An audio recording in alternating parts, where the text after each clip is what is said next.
Hi, welcome everyone to today's webinar, Standardizing Successfully, Supply Chain Strategies for Data Usage, Clinical Integration, and Change Management. I'm Alan Condon with Becker's Hospital Review. Our presenters today are Ben Rower and Sue Champion. Ben Rower is the Senior Manager of Data and Analytics supporting Cardinal Health's medical product business, where he's responsible for enabling Cardinal Health's product cross-referencing capabilities. Ben and his team own software solutions which support onboarding and identifying product standardization and cost savings opportunities for Cardinal Health's new distribution customers. Ben's professional experience includes over a decade of software solution development and support in medical production, distribution, and healthcare settings, as well as experience conducting biomechanics and sports performance research. Ben has degrees in mechanical engineering and business from the University of Virginia and the University of Delaware. Sue Champion has over 40 years of clinical experience in the perioperative setting. Her experience as a clinical leader includes management and administrative roles in surgical services and central sterile at acute care facilities. She was accountable for driving results that included fiscal and quality improvement activities, OR IT system building and optimization, supply flow efficiencies and cost savings, and inventory reduction. Sue is the Director of Clinical Operations at Cardinal Health and is consulted on national and international accounts for clinical processes and practices, preference card management, supply chain, inventory, and equipment and instrument management. Sue holds a master's degree in business administration with a concentration in corporate finance and a Bachelor of Science degree in nursing. She is a member of AORN and maintains her CNOR certification. Sue is also a member of Sigma Theta Tau. Now I'll share some background about Cardinal Health. With more than 40 years of experience, Cardinal Health is a recognized leader in transforming the healthcare supply chain for hospitals and health systems nationwide. Cardinal Health provides medical supplies and services to more than 85% of U.S. hospitals. The company has been ranked by Gartner as one of the top 5 companies in supply chain excellence for 10 consecutive years. In 2018, Cardinal Health was honored to be named to Gartner's first ever healthcare supply chain master's class in recognition of continued excellence. Now we'll discuss the webinar objectives. Today's webinar will focus on 4 main objectives. First, our speakers will just define standardization and then explain how to implement standardization by utilizing data and analytics. Next, they'll touch on how securing dedicated staff is important in ensuring success. The webinar will conclude with an overview of how to work closely with your staff to improve change management in your facility. If you'd like to submit a question for our presenters, we hold a Q&A session at the end of the webinar. You can submit any questions you have throughout the webinar by typing them into the Q&A box you see on your screen. We look forward to hearing your questions.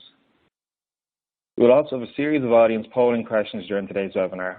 When we reach each poll slide, the poll question will pop up automatically on your screen. Our speakers will give you a few seconds to select an answer from their options on your screen and click Submit. Thank you in advance for your participation. Today's session is being recorded and will be available after the event. You can use the same link you used to log into today's webinar to access the recording later. So with that, let's get started. First of all, what do listeners need to know about standardization? Thanks. Yeah, it's a good question. I'm sure a lot of folks in the call here, standardization can probably evoke different thoughts and maybe different feelings too. But, the way I think of it generally is sort of taking a hopefully data-driven or evidence-based kind of thoughtful approach to decision-making. And that can, lead to hopefully defining processes for providing patient care, or more in the context of what we're talking about here, kind of around those medical products that are being used, generally more your commodity products, but kind of really having good kind of evidence-based decision-making and rationalization about what products you are purchasing, from whom, and for what uses kind of they're serving within your healthcare system to help probably have justification for how you're providing kind of consistent care for your patients, how those are hopefully reducing costs, whether they're maximizing contracts or vendor relationships. There's a variety of reasons why you might go about doing that, but it's really kind of the way I look at standardization. So it kind of serves that single purpose, but The reason you may pursue it could vary kind of depending on who you are in the health system or hospital and kind of who you work for specifically. The other thing I think about too is, it's not really an easy task as well. Again, there are kind of multiple reasons why you might be pursuing standardization, but hopefully they can lead to a lot of beneficial things that we'll talk about here pretty soon. And, the way I look at it too is kind of the objective, like supply chain or purchasing perspective on standardization. But like I mentioned, I'm sure that can evoke some different thoughts or feelings from folks, either clinicians or others who hear that word standardization. So let me toss that over to you, Sue, and from the clinician's perspective, what does standardization mean to you? Oh, that can be a tough one, Ben, because standardization has multiple meanings if you speak with clinical. Sometimes standardization has to do with your practices and your processes. How can we do everything the same throughout the operating room with the surgeons for the same types of procedures to ensure that we're maximizing our efficiency? Then you can look at, we're standardizing products, which is one that many times gives everybody the cause to take a deep breath. So a lot of times clinical looks at that word standardization as a negative because they've been through it. Maybe they've been down the road before and it's not always been a pleasant experience, or they've done a lot of work, but they never really see any results or understand if the goal was met. So with the standardization, as I said, look at it from different perspectives. Are you standardizing a process or a practice? Are you standardizing your componentry? That's what you need to know. But I bet our audience, Ben, has a lot to say about it also. So let's get to our first polling question. Please tell us what reasons that have made it difficult for you to implement a standardization initiative in the past. Has it been from lack of buy-in from your leadership? Have you had resistance from your clinical staff? Is it because you didn't know where to begin? Is it lack of staff or resources? And is your data poor or it takes too much effort to analyze it?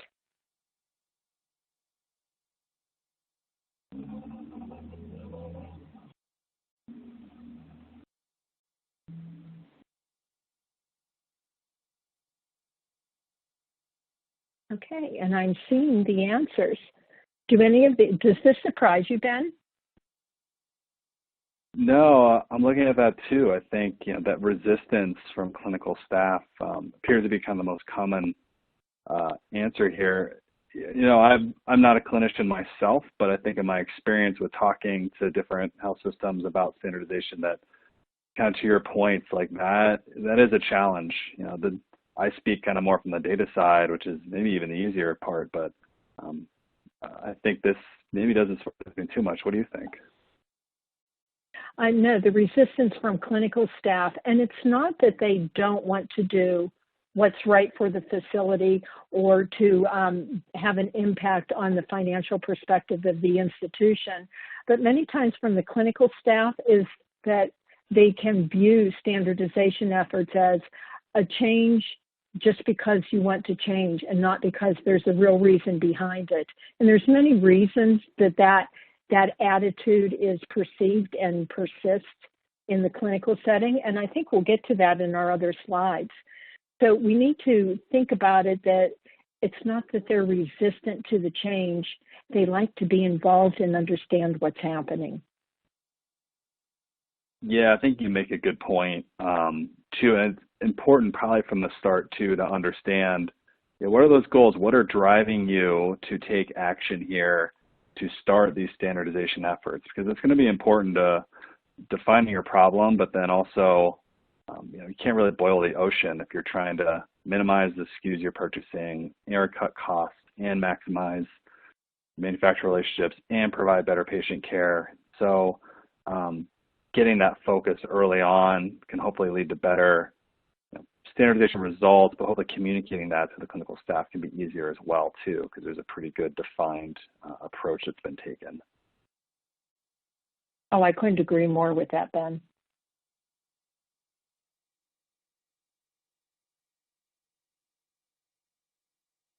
Okay, so moving on to the next question.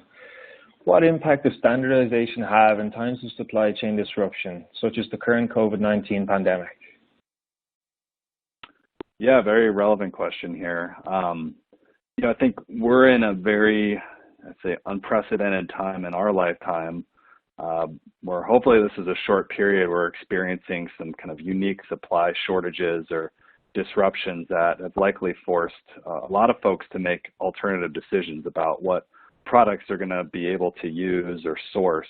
And I think where standardization often could help here, or maybe is hopefully helpful for some, is that when you undergo these standardization efforts, again, you're often scrutinizing or product categories and reviewing what are the attributes of these products or rationale that we need to consider when deciding, is product A going to be acceptable compared to product B, and going about these efforts. But in this case, under normal circumstances, you generally have a lot of flexibility to consider a lot of options. But right now, a lot of folks are kind of being forced, whether you're moving from a medical procedure mask to an industrial mask, or the larger size sanitizer versus the other smaller sizes you might want to purchase. But standardization, hopefully, if you've gone through that, one, at least helps set up that kind of communication and evaluation process, so that when you're forced to make these rapid decisions, you kind of know who the players are that you need to get together at the table to talk through these things. But also, hopefully, you kind of cleaned your data along the way, and within specific categories, hopefully you already have a lot of rationale in place, so that if you need to make some quick decisions, you kind of have a lot of that data at hand to help you in these times. And like I said, hopefully this is going to be short-lived, but it's not to say there couldn't be other disasters or natural kind of occurrences that make you also have to kind of leverage these types of exercises. Again, another specific benefit too, I think, that standardization can provide here is, again, with supply chain disruptions, or if products are on allocation or going on back order, that when you're evaluating products to standardize, hopefully you take this as an opportunity to put in auto subs in your ordering system, so that if something does go on a back order, you can quickly switch to something else very quickly without having to maybe manually evaluate or source a new product. So again, these are little things that I think in the long run can save a lot of time just by having good thought through, cleansed information in your system. So that's kind of my data take on that. Sue, what are your thoughts on this? Well, I find, Ben, that most places, most facilities have already done some sort of standardization, or at least that cross-referencing that you spoke about. The difficult thing is a lot of products are clinically equivalent, but they're not exactly the same. So if facilities have already determined what's acceptable and understanding what is the true clinical need for those components that you're speaking of, then you can start talking about, well, this isn't exactly the same, but I think we can use this, and maybe even have done some of that due diligence ahead of time, and you've tried the product so that at the snap of a finger, when the need arises, you're able to move to that item that will be the alternate and the cross-reference.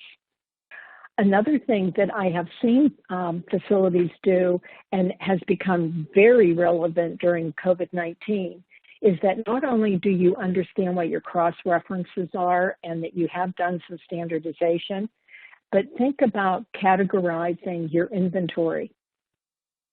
If you think about COVID-19, what are the products that are really needed during this pandemic? You're talking about PPE equipment, and you're talking about respiratory supplies. If you have your products already categorized and you understand the natural disasters that may happen in your area, so if you're living in an area where there are earthquakes, or maybe hurricanes or tornadoes, blizzards, whatever it may be, what are the supplies that may be more in need during that time? Then you know what to focus on when it actually occurs. So you know what inventory that should be ramped up. What inventory can you maybe ease away from to make room for that inventory that you have to ramp up.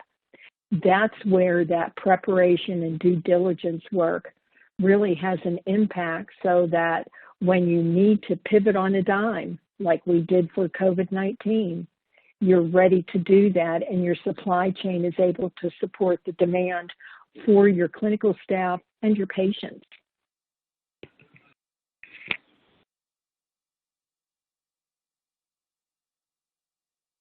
Thanks, Ben and Sue, for your insight there.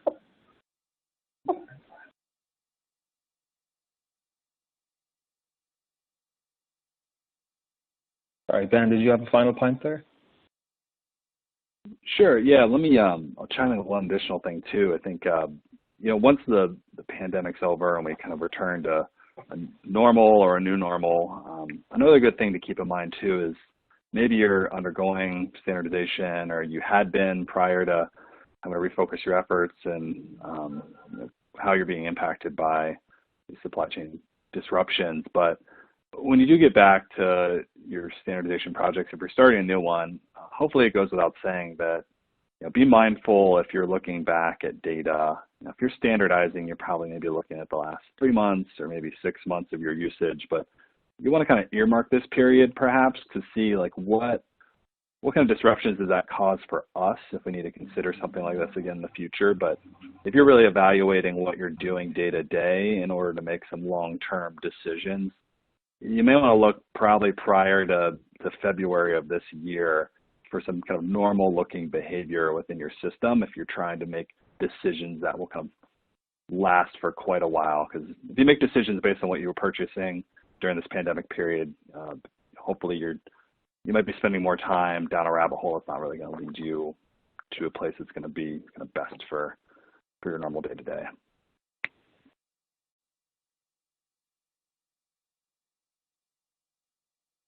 Thanks, Ben and Sue, for sharing your insight there. What are some key factors that listeners need to consider before implementing a standardization initiative? Yeah, I'll jump in here and start. I think the first thing definitely before implementing a standardization initiative is certainly understand what is your reason for doing this. So at least the way I've, in talking to a lot of folks and assisting with these efforts, people come in with different perspectives, whether like they're really looking for financial savings, really looking to try to eliminate the number of SKUs in their storeroom or their distribution center to help kind of eliminate stockouts and or reduce sort of inventory costs. Whether there are specific kind of clinical initiatives that are being targeted, it's important to understand what hopefully the primary motive is so that your decision making can be based around that. Because again, a lot of these types of motives can go against each other. So if you're trying to cut costs and provide better care and eliminate SKUs, sometimes those don't always align as best as possible. So having that clear objective can make this easier to communicate. It's also important too, I think, for that reason, then that you can provide, if you're looking for support from your leadership, a more focused message about why this would be valuable. And that sometimes is needed because I think standardization just takes more effort than maybe some may recognize, especially if you're new to this. So being able to have a good, maybe financial, perhaps, message to leadership about why this is valuable or you need some dedicated support is kind of the other important thing to consider before you begin, because you'd hate to get started and kind of be hamstrung because you don't get the kind of resources or personnel that you're really going to need to do this. And then the other thing to think about too is the data itself. I fall into this trap all the time where I think of an idea and in my head it seems pretty straightforward, but anybody who's worked with data, I can probably count the number of times on my hand where I've been lucky enough that the problem has been as simple as I thought. And once you actually kind of start looking at the information, especially if you're spanning across multiple purchasing or ordering systems or different platforms, it can get very difficult very fast.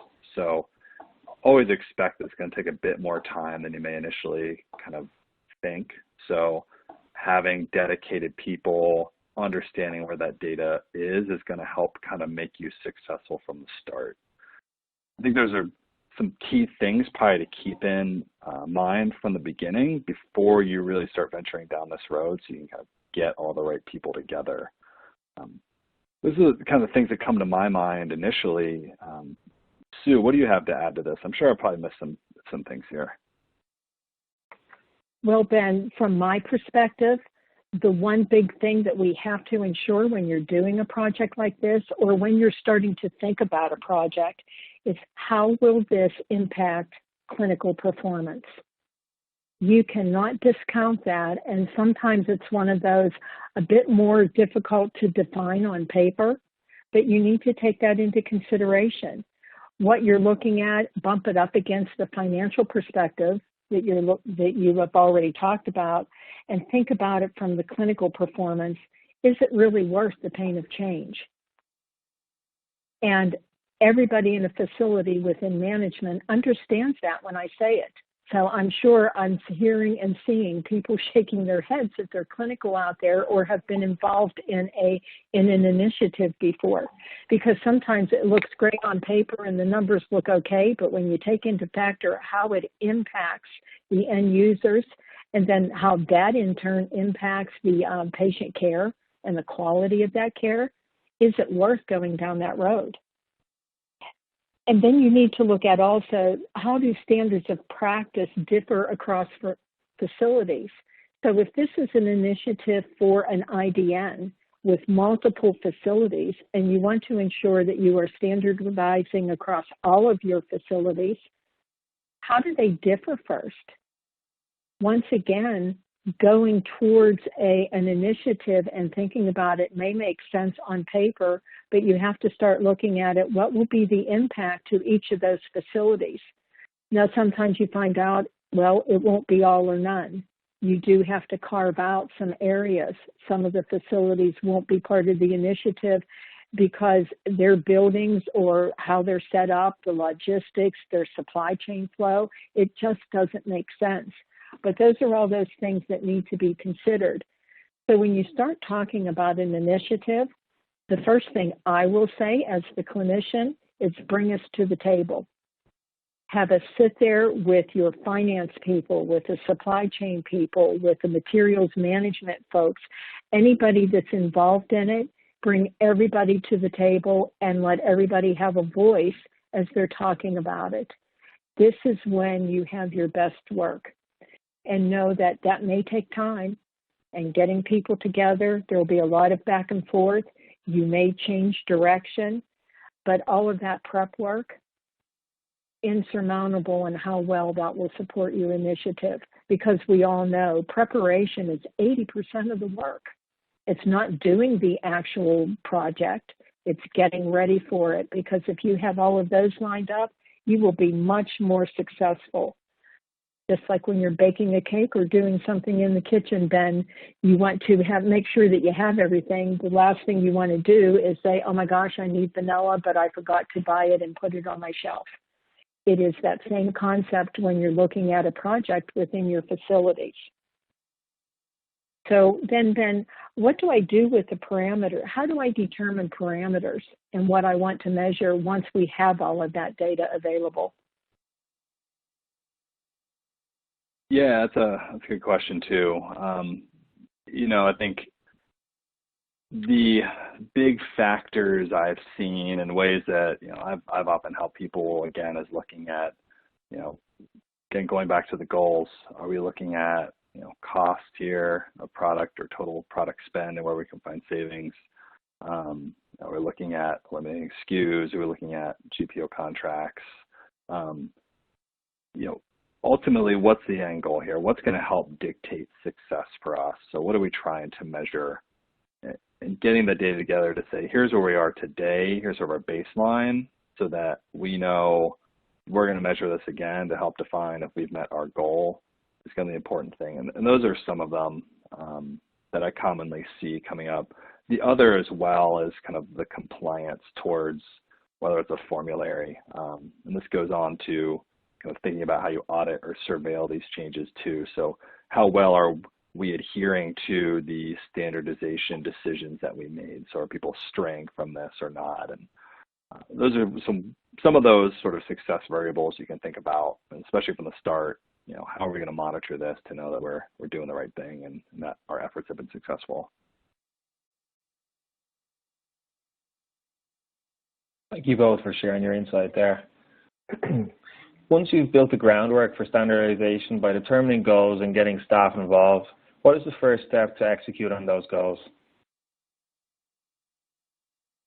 So I'll sound like a broken record here again, but the first step is really kind of focusing on the data. What's really important is, I say get the right people together to, at the table to talk through this, but when it comes to data, there's plenty of data out there. That's generally not the challenge, but it can often come from different systems. You may have, if you're part of a large IDN, you could have acquired facilities, and in turn, there are different systems that they have. And if you have specific folks that you trust that are going to be responsible, those are the ones that, if they're invested in this, you want to rely on them to be able to get the information together, because they're likely going to have to go back and get more or reanalyze things, or you want them to be kind of really dedicated to this. So I know those folks that often do this kind of work and run into challenges, and that I'd rather kind of turn to the audience and see what their perspective is here. But among many reasons why you may have faced data challenges, which of the following polling questions here have you faced in regards to data? Have your challenges been around combining data from multiple systems, perhaps because of a M&A activity if you're part of a large IDN? Is it challenges working with data just across departments within your system? Is the challenge with a lack of maybe data analysis staff, resources, or tools? Or is it the lack of really technology to help drive those data insights?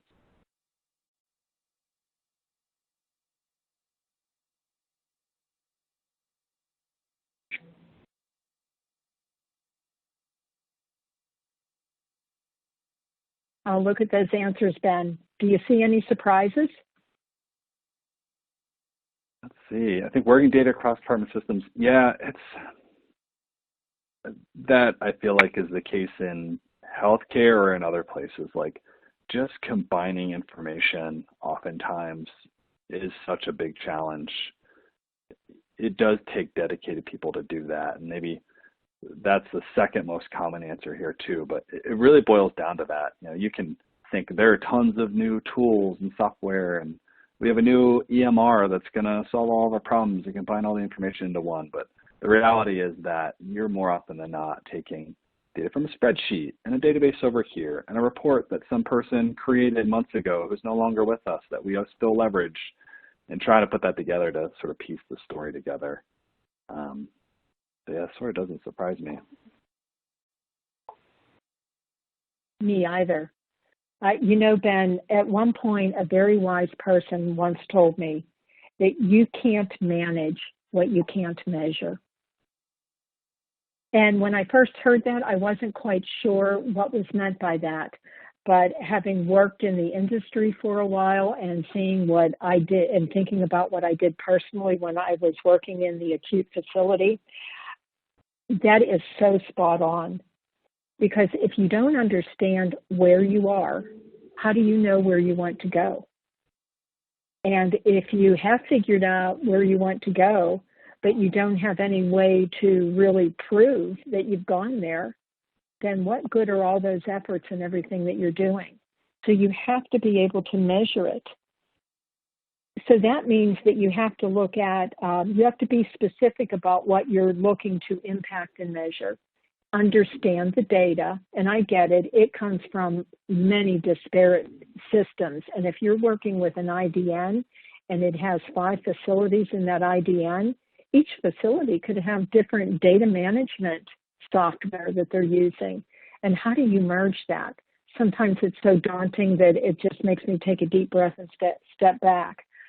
But if you realize what you're trying to get at and you have that available staff, then you can start looking at those specific pieces of data to help support what you want to do. The one thing, though, that I have found is that many times you've figured out your metrics, so you know where you want to go, but sometimes it's too constrictive. So you have to ensure that what you're looking at and how you're going to look at it has some flexibility built in. Because if you're not flexible and you get so far along and you're looking at your data, you're looking at results, and you're not getting to where you want to be, you might have to take a breath, stop, and pivot a little bit to go in a different direction, because that's what the data is showing you. So while from the clinical perspective, we're always hearing, yes, this is working, no, it's not working, here's why, either way, you also need data to support that. Because if you don't, then it becomes anecdotal. And that's the last thing that you want to do, is build a process and goals based just on anecdotal and not understanding that this is where the data is showing you are going or you need to go. I don't know how many times when I was working on projects and while I work on projects now that you think you know where you want to go or where you should be, and then you look at the data and it's telling a totally different story. And somewhere between those two is the path that you want to follow. And so once again, that's where the multidisciplinary team comes in very handy also, so that everybody can give their perspective, because we all analyze data a little bit differently also, and we see different things in that data. So those are some of the best practices I've seen, Ben. Have you seen any other best practices within facilities that would help with how they look at data and helping to decide on a goal? Yeah, I think some of the best practices I see are going to be sort of the leadership support. And when I say that, I mean understanding that this does take a lot of time and effort, and hopefully folks that, whether they're fully dedicated or partially dedicated, have that ability to be focused on what it's going to take to sort of achieve these goals. The other best practice too is this is what you described, is hopefully having those clear goals. So if someone came in and asked kind of why you're doing this, you're able to sort of state what you're looking for. And not to sound like I'm countering against myself here, but to your point as well, is allowing for flexibility, because you don't even know probably what you're going to uncover until you start looking. So maybe it's even you could go and prioritize the categories that you're looking for. And again, a best practice here would be, don't boil the ocean. If you're going to focus on standardization, picking 3, 4, 5, maybe up to 10 different product categories, if you're kind of taking that approach, would help you understand that you have a very good focused, systematic way in which you're going to go and evaluate opportunities. But if you discover that opportunity to bring in the type of value that you expected, then you're ready to kind of pivot to the next one. Or if you felt like there was information that you needed and you discover that it's just not reliable or trustworthy, that you're willing to be able to adapt or adjust as needed there as well.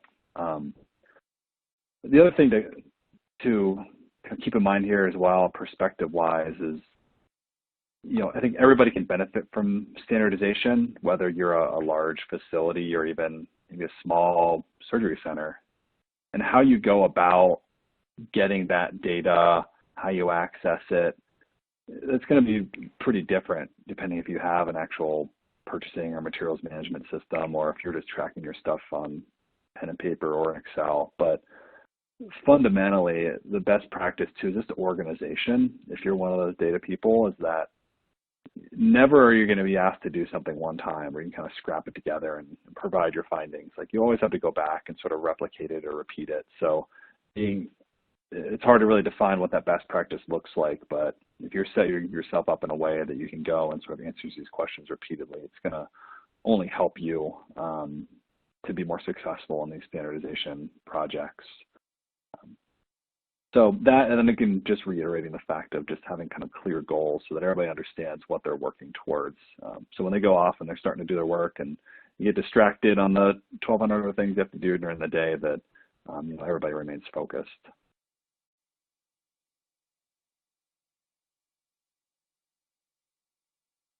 Thanks so much, Ben and Shu, for sharing your insight there. What elements beyond data factor into successful standardization initiatives? Yeah, good question. This will probably be less me, more Sue, since I think about the data more often. But aside from the data and kind of continuing on with what I was just saying, is the thing that will factor into that successful standardization initiative is that buy-in from leadership. So sometimes maybe these projects are going to be pushed down from the top, or in other cases you might need to make the argument for why you need folks to be able to divert from what they're currently doing to focus more time on standardization. One example I've seen of this and how that's worked is where you may find one or two or three seemingly valuable standardization opportunities, but if I'm a finance leader, perhaps that looks good, but once we accomplish those few standardization opportunities, like what's next? Is there a pipeline of opportunities that would help justify why we need to spend months of time and many people to continue pursuing additional opportunities? So kind of keeping that long-term perspective in mind may help you build a stronger case, again, for kind of getting the right support that you're going to need to be successful. The other thing, too, is not only looking at just the number of opportunities you have, but trying to be strategic about which ones you may want to pursue first. So you could be looking at this really valuable opportunity to standardize surgeon's gloves, but communicating that and the change management involved and the emotions that may raise could be challenging if you haven't done this yet. So maybe you want to focus on a commodity item that's not going to maybe raise alarm as much. So maybe medical service disinfectants, maybe just toilet paper or paper towels or something like that may offer a smaller financial opportunity, but there's maybe less pain and change and can help you sort of refine your strategy for implementing it. So thinking about how you're going to use that data strategically may offer you kind of more success in the long run. So, Sue, I added a few things here. You probably have a lot more to say on this topic, so let me pass it over to you. Okay, thanks, Ben. And I couldn't agree with you more.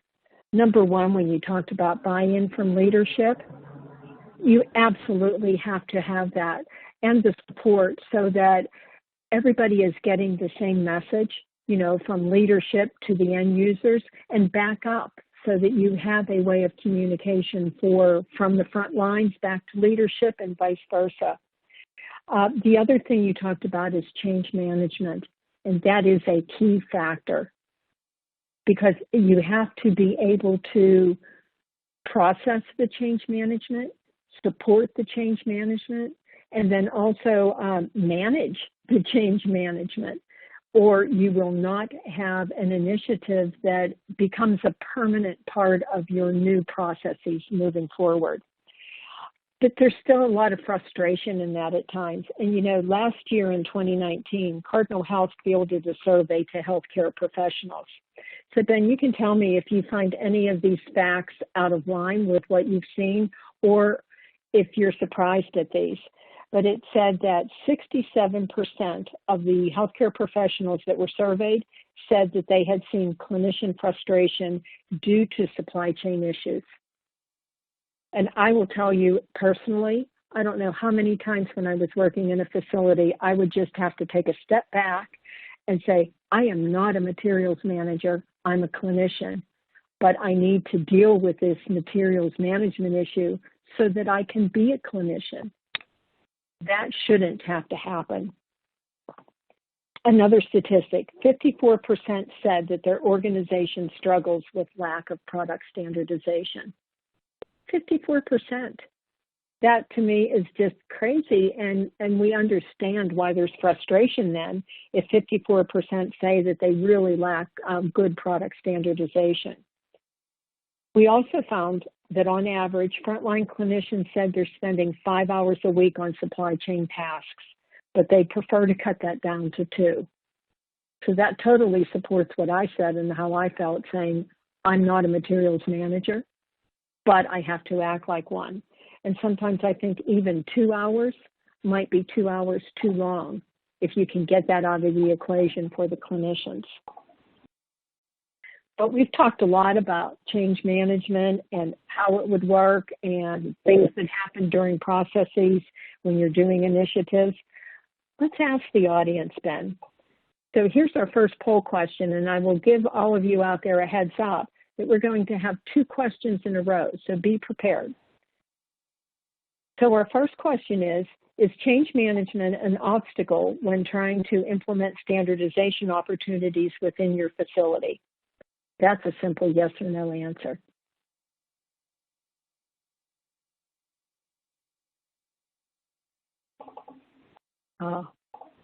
And look at that, overwhelmingly yes. Yeah. Yeah. I was going to say, if that were no, no. Yeah, that's exactly what I expected to see. Yep. Yeah. So the next question for the audience out there, which of the following challenges have you faced when working on a standardization project? Is it unclear, infrequent communication, negative reactions to the change, or concerns about the quality of the patient care once the change would be initiated? I can't wait to see the answers to this one, Ben. Yeah, me too. I'm really curious about this one. Interesting. So it's that middle one, negative reactions to the change. And you know, when I think about it, then the last one. Yeah, it does. But you know, those negative reactions, I honestly think a lot of that has to do with the communication. For me, I can't stress enough, communicate, communicate, communicate. And if you're not communicating, how do you gain buy-in? If the clinicians don't understand what you're doing and why, of course they're going to have negative feelings about it, because to them, that just means another change. I have to change what I'm doing. I have to start thinking about something that's so ingrained that I already know what to do that now I have to take a step back and I have to think about it. I don't want to do that. As a clinician, my world is crazy every day. I don't have control over who comes into the operating room. I don't have control over those types of big issues that impact me personally. So when I do think that I have some power over at least the products that I get to use, I don't want to let go of that. But if you give me a good reason for why it needs to change, then I will be all in and I would be the biggest supporter. I think the one thing that we really fail to do when we're doing initiatives like this is to bring the clinicians into the financial discussion also, so that they understand that financial impact. All end users understand that if you put it into their terms, that the savings we will get from this change, that may help to keep the support personnel within your department. This may help to keep all of the headcount, not just in support personnel, but within staff. And we've all lived through reductions in headcount, and it's not somewhere that you want to go. So if you bring them in with that communication to understand the financials and to know how you're doing afterwards, the biggest thing that would frustrate me, and I see it today when I go into facilities, is that we started a project, but I have no idea where we are. Yeah, the product's still on the shelf, or I'm still doing the process and I'm doing the changed process, but I don't know what the end results were. Did we see the goal? Did we meet the goals that we wanted? Did we hit the financial parameters? Did we hit the other metrics? So even if you communicate the beginning of an initiative, you have to remember to continue to communicate. And it's crazy. I've seen some really innovative ways to keep that communication going, even down to you go into the restroom and on the door is a page printed out where we are today with the initiative, how much money we've saved, or this metric was hit, whatever it is. And it's right there for everybody to see. You're walking into the lounge and there's the billboard that tells you everything that's happening. So I can't stress enough about the communication. What do you think, Ben? Yeah, I'll be kind of quick to add some stuff here too. I think the communication definitely is super important. And if you, I'll say you have people with skin in the game here, but yeah, if you're going to be the clinician here is going to be helping to accept this change, you want to know that the benefits that you expected were actually sort of you're yielding those benefits. So, you know, one way we do it at Cardinal Health, we have a tool called Spend Essentials that helps our distribution customers and can help show the savings that you may get through different standardization opportunities. But the thing to keep in mind, I think this goes back to some of the earlier goals, is you may go make a decision about what you want to standardize to, but you're not going to know the effect of that for probably maybe a few months until you start making those purchasing changes. So it's important to have a tool that's going to allow you, or a process that will allow you to surveil that and monitor it. And to your point, go back and communicate that to these folks that you're asking to make this change, because that will hopefully have a beneficial feedback loop there, where they might be more apt to help be open-minded to additional changes in the future.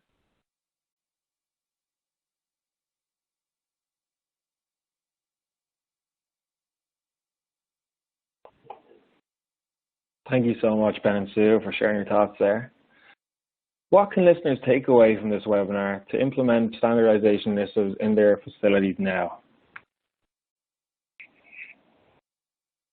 Yeah, the takeaways that I would think of are, one, I think anybody can benefit from standardization. So again, whether you're a small surgery center, you're a mid-sized hospital, you're a large IDN, what I've seen, at least in the data generally, is not surprisingly, the larger of a system you are, generally with the more people making purchasing decisions or more locations you have, the more standardization, especially savings opportunities you'll find.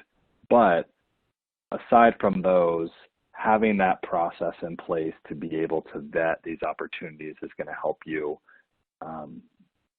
create more efficiencies in any system that you're in, or any hospital or surgery center or what have you. And again, it's always going to come back to the data itself. So I wouldn't, regardless of who you are, again, one, there's plenty of data out there. That's generally not the challenge, but understanding the effort sometimes it may take to get to that data and how important it is to have good information up front is definitely something to keep in mind as you go about these efforts as well. So I think that, and then the idea again that having that goal from the start and a way of surveilling it or monitoring it once you're done is definitely a key to hopefully being able to pursue more opportunities and get buy-in as well. Sue, let me kick over to you as well and see what thoughts you have. Sure. The one thing that I would like to stress, one of the greatest advantages of putting clinical on your multidisciplinary team is because we understand following a process. I know we can call it many different things. It's been called the scientific process, it's the business model process, but at the end of the day, it comes down to it's the nursing process. There is not a clinician out there that doesn't follow this every time they walk into a patient room or an operating room or anything that they do. And so if you look at analyzing where you want to go, understanding that this is where you are, and being able to look out into the future where you want to go. Then you design your process around that vision and around the data that you have already collected so that you know how you can do it and why you want to do it. And then you implement it. So then that's when you work through it, and sometimes implementations will not take that long, and other times you will determine through your design of the process that that implementation, might be 2 or 3 or 4 or even 6 months down the road before you're seeing the end result. But then the most important thing is make sure you're measuring and evaluating. If you don't do that last step, it would be like walking in, looking at a patient, determining this is the treatment that needs to be done, but never going back and making sure that that patient is getting better. You always want to reevaluate and measure what you've done so that you can decide, am I on the right path? Do I need to take a step back and pivot in a different direction? Or what do we need to do to get back on track? And if you think about it within the clinical setting, and specifically in the operating room, which is my biggest area of expertise, you can take this process and use it in anything that you want to, any process that you want, not just even supply chain. You can use it to evaluate your preference cards in your operating room. And we all know that those are a very daunting task to take on. And then you can look at changing a product via the spend essentials that you spoke about, Ben. So it's a great way to use the tools that you have from a vendor and from other areas of data and make sure that you're following what you want to do and how you want to do it. And it allows you to create a preparedness plan for disasters and pandemics. We all hope that we don't ever have to live through something like this COVID. We're still in it. We're not out of it. We're still in it.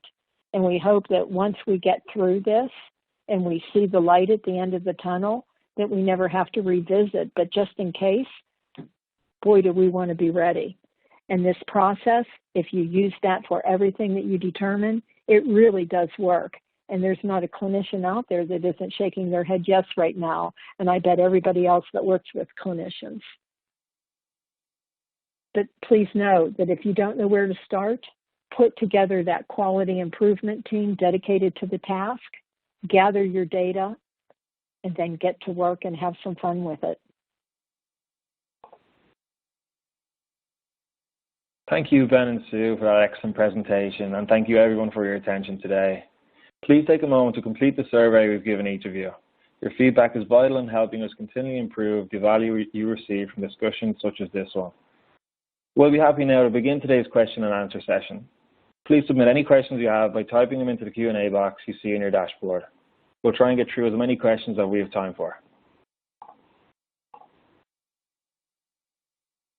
One audience member has asked, do you think that the pandemic will accelerate administrators to prioritize standardization or deprioritize standardization?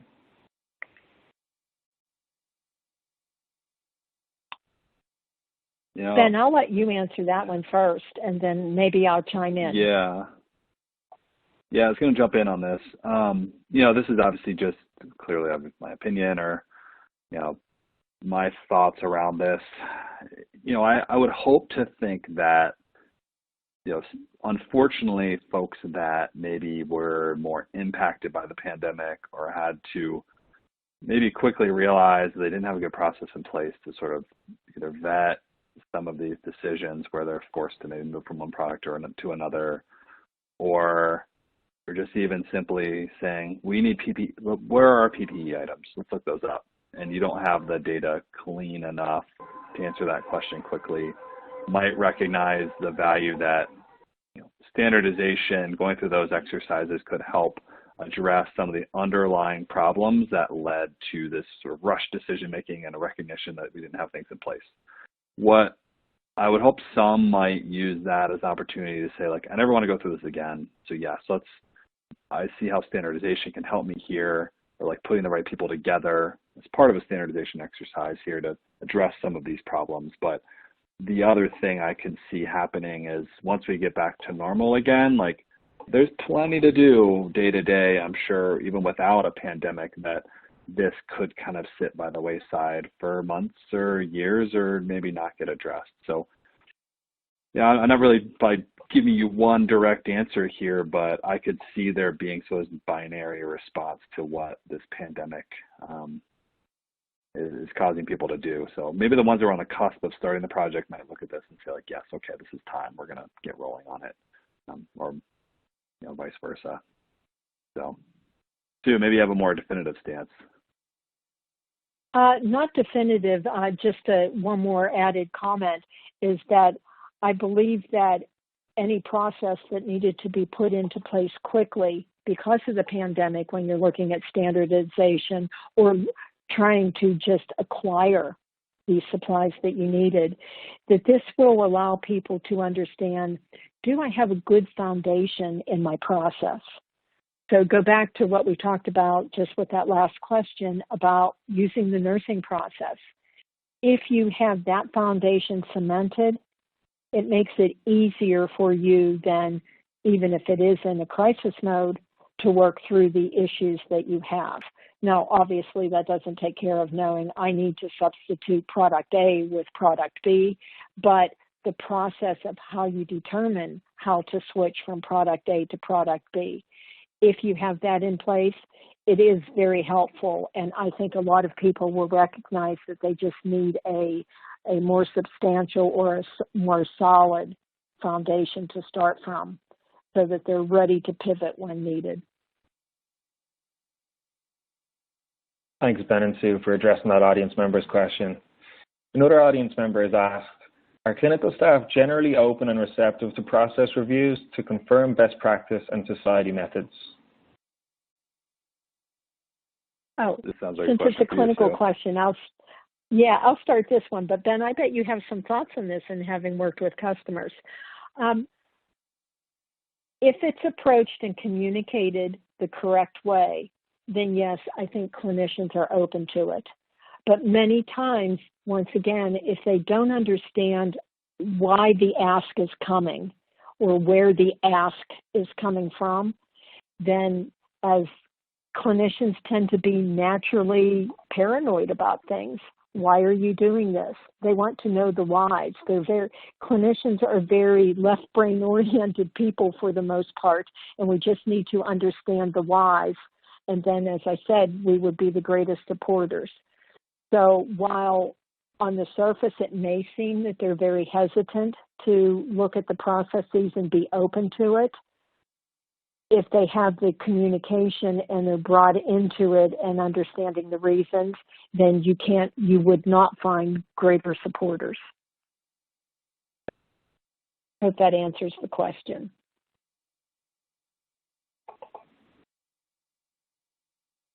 All right, and I think we've just got time for one last question here. So one more just came in, and it is, where do you see vendor partners assisting in change management? Where do they provide the most value? Good question. I can start with this one too. Yeah. This is probably the piece. So from, you have several vendor partners here. You got manufacturers, your distributor, GPOs, there are others that the change management piece admittedly probably is the most challenging. So I know one way that Cardinal Health offers value is through providing good access to data if you use Cardinal Health's distribution to understand where those opportunities are. And in that you can see what SKUs will be possibly moving from and to, like what are the clinically relevant claims or attributes of those products that would help me communicate we're buying products A, B, and C. Here are the relevant clinical things about these products, and this is why we would be moving from one to another. Here's the prices we're paying for those, etc. So provide some data to help be used in communicating with the folks that are going to be impacted. But if your GPO or someone else offers some consulting services, like that may be an avenue too, where you can get some more personnel to maybe offer support through that change management. But Sue, what do you think about this? Well, I think the one thing that's really great is when you partner with your vendor or your supplier is to get to understand what all type of support do they have. it's not just maybe the salesperson that you're seeing, on a daily basis or weekly basis in materials management, but there's support people like myself, like clinicians, that can give different insights to help really make whatever initiative you're looking at be very positive for your facilities. So I think in that relationship with your vendor, that's extremely important.